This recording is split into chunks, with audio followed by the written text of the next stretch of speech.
there, we are going to talk about your power hour. So I'm doing this from a perspective of someone that wants to coach and they're wondering if they have enough time to do so. Because I know that's everyone's hesitation is, well, I've got a full-time job. I have 3 jobs. I'm a stay-at-home mom and I've got an agenda and I just don't know if I have time to do this. So please tell me what I'm going to be doing so that I can make the best decision possible to feel good about becoming a Beachbody coach. So what I've done is I've created my little power hour agenda here and we'll go through that. If anything, I'm sorry if you can't really read it because I know there's a lot of little stuff, but it's just to keep me on task too and make sure that I cover all of it. So guys, when you're first a coach, I mentioned that your first week you might have to put a little bit more into it. So I do a lot of one-on-one calls with my new coaches. Half my team is all around the country, like New Mexico, Tennessee, Oklahoma, Arkansas, Idaho. They're everywhere. So I can't do a lot of one-on-one meetups, and I know that's a lot of people's hesitation too as well. I need someone like right there to hold my hand and meet me for coffee. Well, I'm just going to tell you right now, that's usually not the case for like any Beachbody coach. I mean, that's a luxury if you have that luxury, but it's not needed, okay? So you're going to get tons and tons of attention your first week because you're going to go through your Getting Started Right call.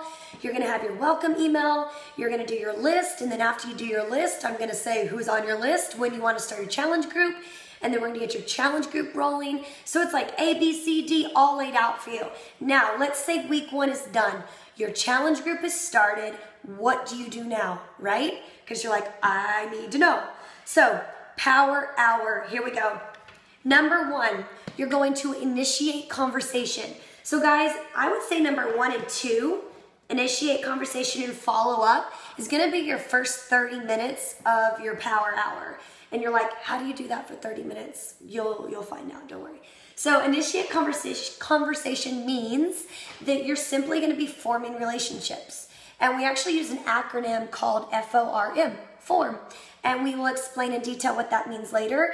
But basically, I or your upline sponsor will teach you how to meet new people on social media, how to meet people at Starbucks, how to meet people at the grocery store.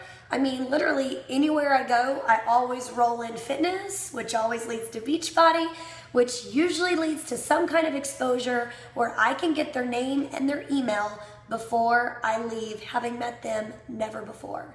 Then I get them on social media and I build relationships with people. We'll teach you not to just go for the sell immediately because that's not what this is about. It's about forming relationships. This is relationship marketing, not sales. So keep that in the back of your head, okay? So we'll teach you how to initiate conversation, how to ask the right questions. Because if you ask the right questions, you're gonna keep the conversation going. We also wanna teach you how to listen so that you can ask the right questions. It's not all about you. You have to listen to what they're telling you so that you can come up with the best solution and get to know them a little bit better. Because once they trust you, they're ready to sign on the dotted line. That's what this is all about, okay? So initiating conversation will be huge wherever you go, even onto social media, which is number 1 for most of us, okay? Number 2, oh, and if you have no background in social media, don't worry. I've been taught by the best, Miss Chalene Johnson, and I can show you exactly what to do on Facebook, Instagram, Twitter, Pinterest. Got you covered. You're in good hands. All right, number 2, following up. The fortune is in the follow-up. I love that phrase. And especially in network marketing or relationship marketing, it really is about following up. You can have an amazing list of 100 people, and then you could go ask them to try something or go ask them to attend something or, hey, do you want to do my challenge group? But if you never follow up with them, chances are they're not going to follow up with you. Life gets busy. Everyone falls short of doing something every now and then. So you have to keep it under your control on a list and know, I need to reach out to Sandy. I asked her 2 days ago if she wanted to do my PiYo challenge. So let's follow up with Sandy, right? And see if she wants to do the challenge. Okay, so following up is inviting people to do a challenge group, asking them, have you considered? That's always a great phrase to use. If you don't ask, you might never ever know if they really wanted you to. So you have to ask the question. You might invite them to a Shakeology Shake and Share party. You might invite them to a fit club. There's a million ways you can invite people to try something so they can make the best decision for themselves. So seriously, initiating conversation and following up, top 2 takes about 30 minutes of your day to do, and you're gonna mark through your list as you do that, and you're gonna write, okay, I reached out to John and I reached out to Lindy today. This is what they said, or this is what I said to them, and then you're gonna keep a mental note as well as a physical note so that tomorrow you can follow up, okay? It's a system. If you follow the system, you're golden. Number 3, your to-do list. I don't even know if you can see all of that. Ooh, you can see my cool ring light too. I love this ring light. Okay, getting sidetracked. Working from a to-do list. Personal development. If you don't do personal development, you don't grow. And if you don't grow, you will get stuck as a coach. So ask yourself, maybe you are a coach right now, and you're like, man, I've been a coach for 2 months, I'm not going anywhere. Well, if you don't work on you, your business isn't gonna grow, I promise. So personal development is key. It's one of the 3 vital behaviors that we actually talk about on our Getting Started Right call. So you have to know how to invite, and you also have to commit to personal development. I'm gonna ask all new coaches to read the book Go Pro as a brand new coach.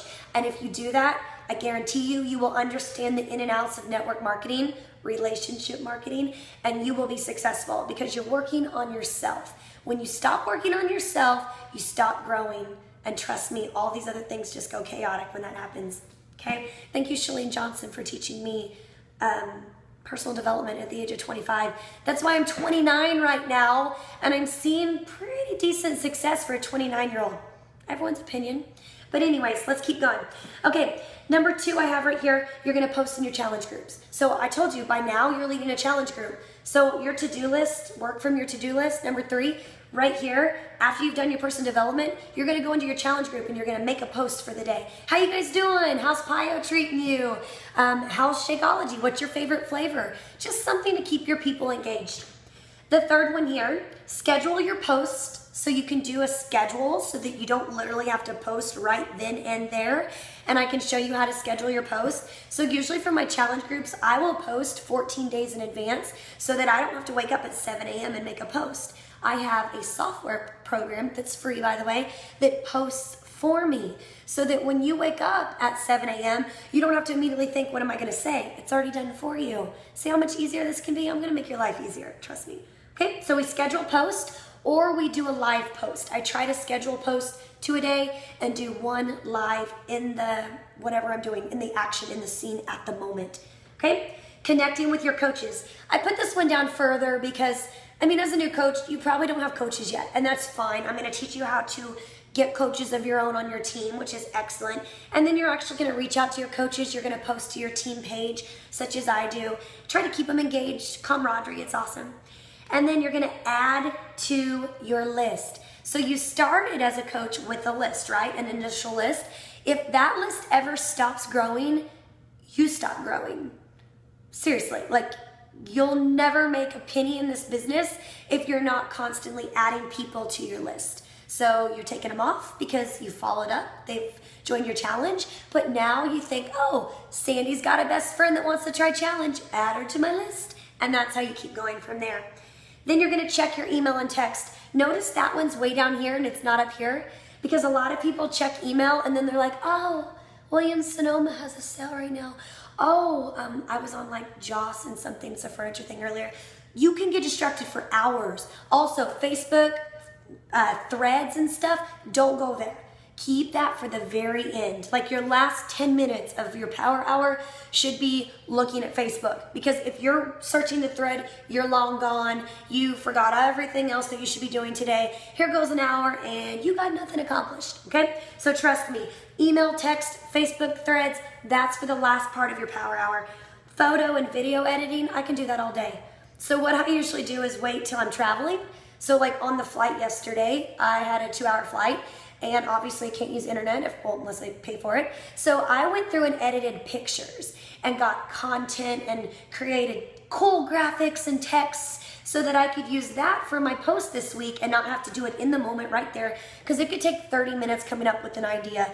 Oh, and then you go to Pinterest for an idea, and then that takes 30 more minutes because now you're looking at everybody else's posts on Pinterest and you forget what the purpose of Power Hour was. So trust me, video editing really shouldn't be included in Power Hour. It's kind of like, oh, my husband's driving me to dinner and I have 10 minutes. I'm gonna sneak in a little video, which sometimes he doesn't like either, but stick it in when you can.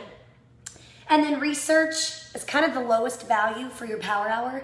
You want to research topics, obviously, for your social media posts, but it's not like number one. It's right here, it's the very bottom. So when you're doing your research, such as vegan versus paleo, I did a post on that. It took me a while to really come up with the content, pick the picture, make the graphics look really good, and make sure that it was readable. So that takes a long time, so don't put that in your Power Hour unless you've already done the most important things first.